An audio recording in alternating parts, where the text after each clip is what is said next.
Checkout tracking by the NPD Group brings you a receipt collecting system that gathers data anonymously through technology we created, providing your businesses with answers.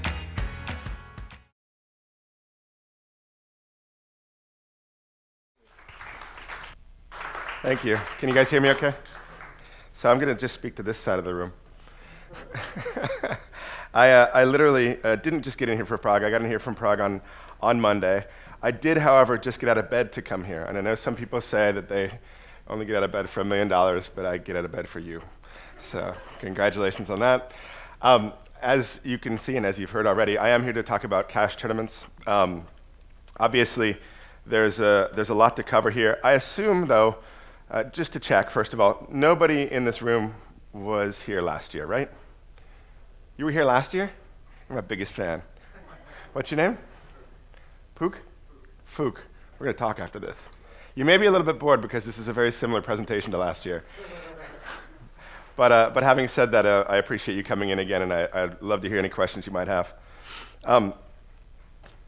So as mentioned, I am here from Cashplay, and I'll talk a little bit more about who Cashplay are, but this is more importantly about the industry itself and what you guys can be doing to make some money and re-engage your audience in a new way, really, that's not gonna prevent people from leaving your game, not gonna push them to other titles, and not gonna interrupt the game flow, which is one of the most important things that you wanna contain within your user group. So I like to start with this statistic, which is quite interesting for me. I'm a pilot. And I think that it's important to survive if your plane crashes. I also think that it's important to make sure that if you're monetizing via a certain mechanism, such as advertising, it's something that you can expect people to actually help you monetize through. A lot of us in the industry today are unfortunately treating ourselves like the redheaded stepchild of the porn industry. And what I mean by that is that in the porn industry, you'll often see them sending people from one site to another site without any absolute monetization, actually trying to find out if somebody will eventually pay for anything. In the meantime, they're spending a bunch of money to third parties. Those third parties are collecting a bunch of money all the way through, and the big losers are the people who actually operate, in our case, games. So what you'll find is that a lot of game companies these days will put together an advertising campaign. Over here. You really do want me to speak to this side of the room? Yeah, is this good? All right. Our name's not up there. It's over there. All right, sweet. So, as I was saying, a lot of us are trying to monetize these days. We're getting much better at actually getting people into our games. We're getting better at creating awesome games that look great. We're recruiting people from the movie industry, making incredible titles that are incredibly sticky. And then we're sticking in advertisements and in-app purchases that interrupt the entire flow of everything that we're trying to do with these people to keep them engaged and keep them returning to our game. And in the case of advertising, we're actually sending them out to other third-party games. Well, no, that's fine in some cases. Let's be honest. In a number of casual titles, you may expect your title only to work and be useful to yourself as a company for a couple months. But if you're looking for something that's more engaging, if you're looking for something that's going to keep your audience and something that's going to make you money over time, to put yourself in a position where you are not one of the big losers in the gaming industry, well, you've got to look outside of something that's going to interrupt your flow. So, as I say, the biggest problem in the industry is how are we going to generate revenue? Now, just a few statistics on this, quite important statistics that you guys may have heard of before, but some people are quite shocked by them, and I'm sure you won't be because you know these statistics now. You can quote these if you'd like. Obviously, and this is very important, top 25 developers take over 50% of all revenue generated. There's a few of those guys in this room, and they are taking all the revenue. They're doing quite well. For the rest of us, or the rest of the developers in the world, there's not much to go around. And unfortunately, although the revenue keeps increasing and the size of the industry keeps kind of being trumpeted as amazingly robust and increasing in value, more and more game developers come in, more and more game developers try to compete against one another, and what happens is that pie actually doesn't change. The 25 developers are actually still going to continue to generate a lot more than the rest of us, unfortunately. Now, I think this is perhaps even more poignant for some of you who are independent developers. Making more than $20,000 a month would be an attractive offering, I think, for a lot of groups out there who are, 1- and 2-man teams, but very rarely is that happening. I think we're all attracted by the idea of having a big hit, having something that we can actually drive through, 12-month to 24-month period, or in the short term, actually, make your 6-7 figures in the first 2-3 months. Those things happen occasionally. There are mechanisms in place to attract more and more developers to this industry. The big players, the big platforms are trying to get you to stay engaged as a game developer. And at the end of the day, because we're all trying to do the same thing in competing with these big players in the market, the top 25 that I talked about before, we're banging our head against a wall. And we're not going to get anywhere because you just, quite simply, cannot compete with the guys who have 7, 8 million, 8-figure budgets. So if you're looking at a 7-8-figure budget against what you're trying to do to engage, you're just not going to get anywhere. This is probably where you're going to be left. 59% of apps don't even generate enough revenue to break even. That's not where you want to be. And I think critically where you do want to be is in a place where you're actually not only, I love it that everybody's sitting over here and I have to stay over here. This is amazing to me. I should just sit in one of these chairs. Importantly, what we're trying to do in this industry and what we've been doing for the last 3 years is create an entirely new avenue for people to engage with their audience, to actually give them a chance to make money in a way that gets people to return. And not only is it seen as something that, okay, I can make money off of this, but it's actually seen as a feature in your game. Something where people can actually look at a game and say, okay, this is cool. This is actually really exciting. It's something different. Just about 2 weeks ago, we launched a title, our first title that we did as a publisher in combination with a group called Games to Win, and that was a game for a hip-hop star out of LA called Tyga. And Tyga's game was launched approximately 2 weeks after East Coast hip-hop star named Meek Mill launched his game. They were very similar games, as often happens in this industry. Endless runners, I would say Subway Surfer style games. But the biggest differentiating factor between the two games was that our game, of course, as we published it, featured cash tournaments. And as a result, those cash tournaments have been featured multiple times in articles in hip-hop magazines. Our engagement is much higher.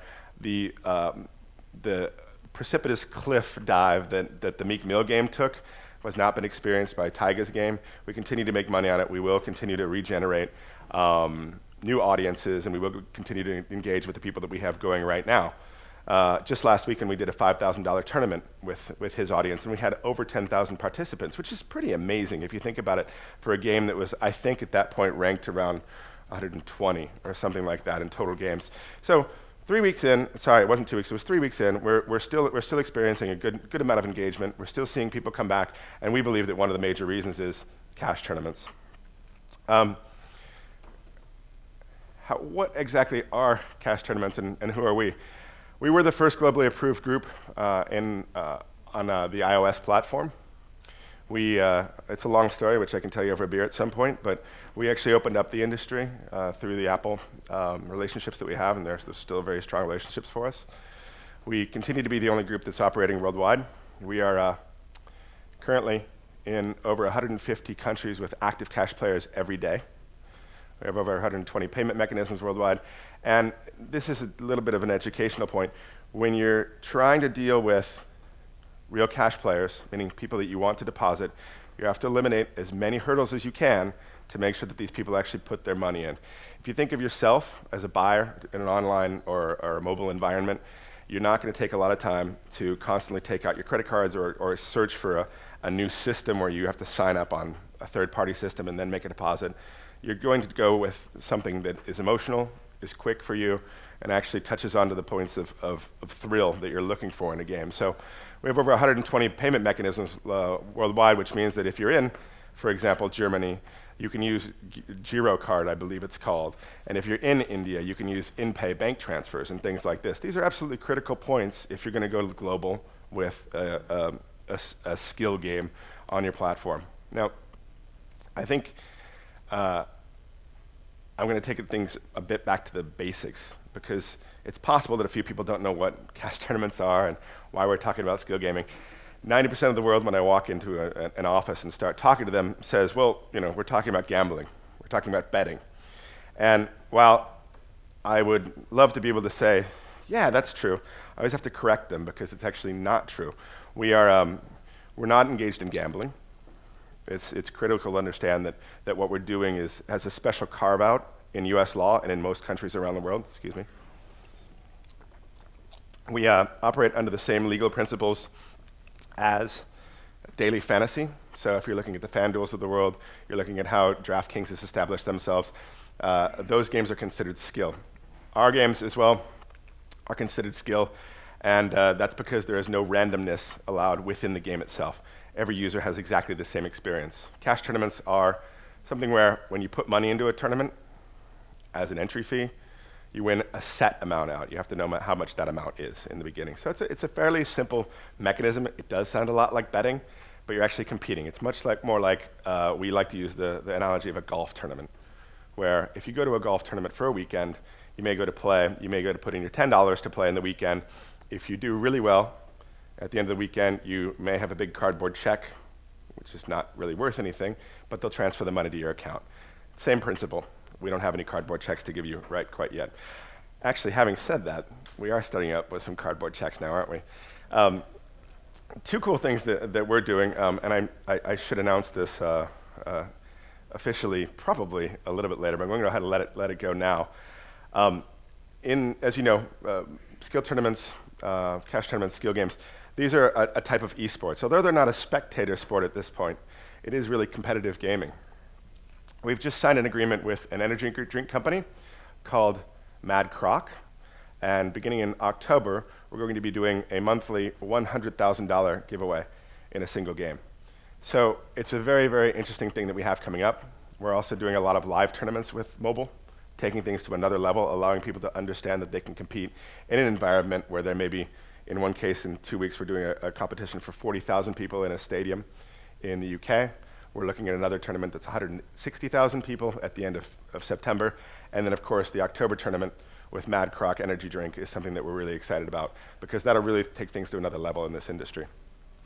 Let me show you again how things actually work in a skill game. So this is a Nitro Nation drag racing, or the original Nitro Nation drag racing from Creative Mobile. The idea is that you have a main menu with cash tournaments outlined on them. Oh, sorry. Cash tournaments outlined on them. As you can see, there's a race for cash button on the main menu within this game. The user, when they click on the race for cash button, is presented on the side the cash play option where they click on race. They can then go through to the cash play menu, which is actually reskinned by our team to look like the game itself. Users choose a specific tournament. We match them up against one another based on skill level. So sharks don't kill off minnows. We have an exciting algorithm that actually makes sure that people are very often in a very similar competitive environment to the one they can offer to their opponent. At the end of the game, as you can see, this is a very skill-oriented game, all about timing of when you click on a screen. At the end of the game, we do a cheat protection test. This is something I can talk about offline as well, should you be interested. And then we simply pay out the money to one user or another. We also have a full wallet solution that gives you every option for, as I mentioned earlier, depositing, withdrawing, account history, everything like that. Of course, contacting us, which is incredibly important when you're dealing with a real money audience. People really want to know what's happening with their money, and they want to be able to speak to somebody about it. So it's something that we offer to everybody out there. Now, I mentioned earlier that these are cash tournaments and not bets. The one type of tournament that's most similar to a betting environment is the head-to-head, where we have two players, which is what you just saw in that example that I gave there. We, of course, have fixed multiplayer tournaments, which may be 10 players, maybe 20 players, maybe 50 players. We do those both synchronously and asynchronously. In the next 2 weeks, we'll be launching asynchronous tournaments on World Golf Tour. We're currently already in World Golf Tour for synchronous tournaments and head-to-head. We're very excited about the multiplayer asynchronous coming out soon because that's something that we know is really going to excite their audience, who are now playing for, I think, amounts upwards of $200 in a single tournament, which is very exciting for us. So big numbers. Everybody's very excited about it, and the users are giving us great feedback. I mentioned this weekend we did a $5,000 tournament where we got 10,000 entries in the Tiger game. That's what we call an unlimited tournament, where any number of players can enter any number of times. They'll pay a fixed amount. Maybe that's 50 cents, maybe that's 20 cents, whatever it is. We have a fixed amount of money that they can win at the end of the tournament. This weekend it was $5,000 split across 25 people, with the top prize being $2,500. That individual person, the first person who played or who won the event, I think played 77 times. So basically, they spent a full day playing Taiga's game, which is what you want them to do. They're not going to do that watching ads in your game, that's for sure. Bracket single elimination tournaments, think NCAA if you're American, think World Cup second stage, or first stage if you're second stage if you're from the UK, or points abroad. Now, I've mentioned a few of the benefits of cash tournaments, and this is ubiquitous across the entire industry. Obviously, if you have a single player game, simply putting in cash tournaments will allow you to make those into multiplayer games. We are enhancing your experience with real winnings. You can engage your users through the monetization, as I talked about earlier, and more importantly, you earn money without sidetracking your players. The way this works is simply we have a 10 to 20% fee above the tournament prize pot, and we distribute that between ourselves and the developer, up to 60% going to the developer. Just a couple more things that are important here for you. And I'm going to run through these slides quite quickly. You can see this online, should you ever, and I know you will, if you want to look at this at home. So these are very important things in order to make sure that you're legal. Being legal is 100% your biggest worry in this industry, because it is nascent, and there's a lot of mistakes being made out there. As I said, you have to be 100% skill. Second, you have to actively geo-block on every click. You have to make sure that users are not going from a state where you can be playing this into a state where you can't and playing, because you put yourself in hot water. We run full user ID checks. We have anti-money laundering, of course, anti-fraud and anti-cheat systems. Our tournament structures are completely legal. As I mentioned earlier, we have a customer service on our side, which handles any cases where people may have issues, and we have a policy in our company of pay first, ask questions later. We always keep people as happy as we can. And of course, we ring fence all player funds so that they are not being used for operations. I think that some of the most important things that are happening in our system is that we customize the screens, as you saw, to look like a game itself. I talked about the localized payment solutions and skill matching, and of course we can customize tournaments to look like whatever you want them to be in terms of numbers, in terms of actual values. What can you achieve? Well, we know that about 40% of players want to play for cash, and in our best games, about 14%, that's actually now 16% of the DAU is actually converting to a cash player. So it's a phenomenal figure. Now, in the best games, we have been achieving upwards of 50 cents ARPDAU. To be honest with you, in an average game, it's closer to about 18 cents, but you're not going to put your average figure up there. You're going to put your best figure. So, and we do have a much higher engagement per day, of course, because of this one guy who played 77 tournaments on a Saturday. Now, in terms of adding in the cash tournaments, and I'm going to run through this very quickly, it's a really simple process. We had a competition recently between some developers. The quickest integration and completion upload to the Apple platform was 6 minutes, so it's pretty quick, pretty easy. We, of course, then on our side have to customize for you to make sure everything works. We check the game to make sure it's 100% skill, and of course, we pay you monthly once everything goes live.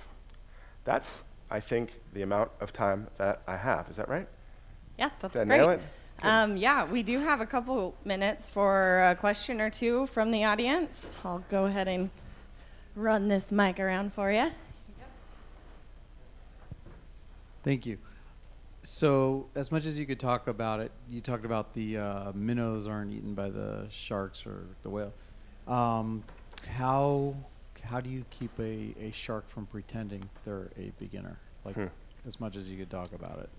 Without saying too much, our algorithm involves our fraud protection system as well. We know the device, we know the IP address, which are things that are quite hard to track, as you know. Outside of that, in terms of actually knowing the skill level of a player, it's based on 3 things: how often you play, who you play against, their record, their skill level, and your record in terms of your win-losses. So as you progress through the system, you may have a win that moves you up X amount. You may have a loss that doesn't affect you really at all because you're at the same level as another player. Does that help?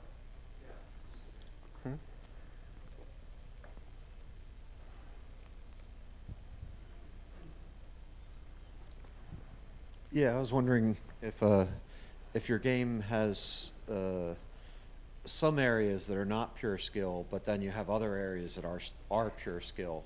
Can you run the cash tournament in the one area, even though other parts of the game are not pure skill? So one of the new artists that we're talking to about doing his game has requested that we do what's known in Vegas now as a kind of crossover skill game. It's a title in this case where the user plays a slot, and then when they get a certain ring up on that slot, they're allowed to unlock the opportunity to complete a skill level. When they do that, then they unlock everything else, they move up another level, they go back to the slot. We have a separate mechanism in that game as well, which just has this absolute skill so that people can play for real cash. So there's social currency happening on the slot side, and there's real money happening on the skill side. The important thing is that you cannot use IAP to influence the outcome. So if for example, on drag racing, you saw that we use, I believe that's a Lamborghini, and that's the top car that you can use in the game. What that does is that unlocks people's interest in using that car, and they tend then to go back into the game when they're racing with a Honda in non-cash tournaments. They'll actually buy the car to go ahead and upgrade that experience and compete at a better level, so that when they do come back into cash games, they're able to control the car better. So it can improve your IAP as well.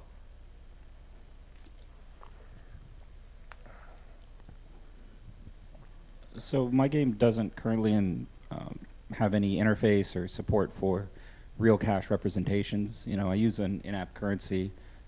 It's part of the user experience. It's part of the lock-in, and it's part of the reward system. So how does that tie into cash tournaments?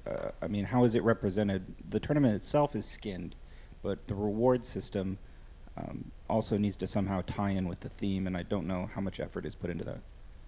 So the pathway that a user actually engages upon to reach cash tournaments is simply through a button on your first page. So while you may go one route for engagement on the method that you're using currently, you can also then go to play the cash tournaments, and that's a completely separate entity. So you can pass us whatever information you want, and you can set that up as a separate portion of the game, or you can set that up as something that's completely similar to the rest of the game, but it sits as a separate operation effectively. Quite often it's usually as a either the full instance. Quite often it's a separate instance. So for example, I mentioned WGT earlier. We have right now we started with a 3-round golf tournament, and of course they have 18 holes as well. But we started with 3 rounds. That's a separate carve out from what they have in everything else. Now we're moving on to others as well, adding in the larger tournaments as well. Does that make sense? Okay.